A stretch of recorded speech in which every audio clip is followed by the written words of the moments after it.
नमस्कार सर्वांना. सर्व कसे आहेत सगळेजण? तर चला बनवूया आज एक पटकन अशी साईड डिश भाजी.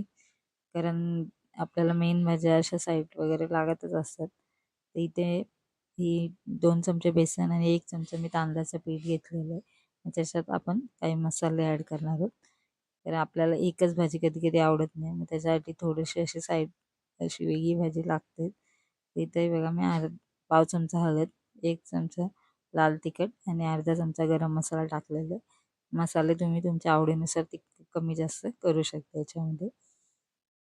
तर आपण एकच भाजी कधी-कधी खायला कंटाळा येतो. म्हणून त्याच्याबरोबर आपण थोडीशी अशी मसालेदार अशी भाजी असली की जरा बरं वाटतं किंवा क्रंची असं काय खायला.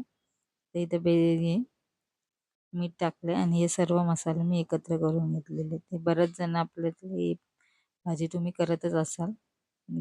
तर मी या पद्धतीने करते. तर नक्की एकदा ट्राय करून बघा. इथे मी बघा वांग्याचे बारीक-बारीक काप करून घेतलेले आहेत आणि हे मिठाच्या पाण्यात ठेवलेले आहेत. मग पटकन अशी जर एकच भाजी असेल तर आपल्याला ही दुसरी भाजी तुम्ही नक्की करू शकता. तर इथे बघा मी एक वांग्याचं काप घेऊन त्या पिठामध्ये घोळून घेतलेले आणि इथे तव्यावर मी तेल टाकले आणि तेलात आपण हे सोडून घेणार आहोत. असं क्रिस्पी आणि मस्तपैकी असं त्याच्यासाठी थोडंसं तुम्हाला पाहिजे तर रवा पण थोडा तुम्ही टाकू शकता याच्यामध्ये. ते तांदूळाचं पीठ आहे त्याच्यामुळे ते कुरकुरीत तर होतातच नक्की. हे बघा सर्व टाकलेले आहेत मी आणि इथे 2 मिनटं आपण याला मस्त असे मंद गॅसवरच शिजवून द्या. म्हणजे ते वांग्याचे काप मस्तपैकी शिजतील पण आणि त्याचा मसाला पण आतमध्ये पूर्णपणे जाईल त्याच्यामध्ये आणि हे शिजल्यावर मस्त टेस्टी लागते. ते बघा सर्व मी वांग्याचे काप टाकले. तर 2-3 मिनटात हे आपण सगळे पलटी करून घेणार आहोत.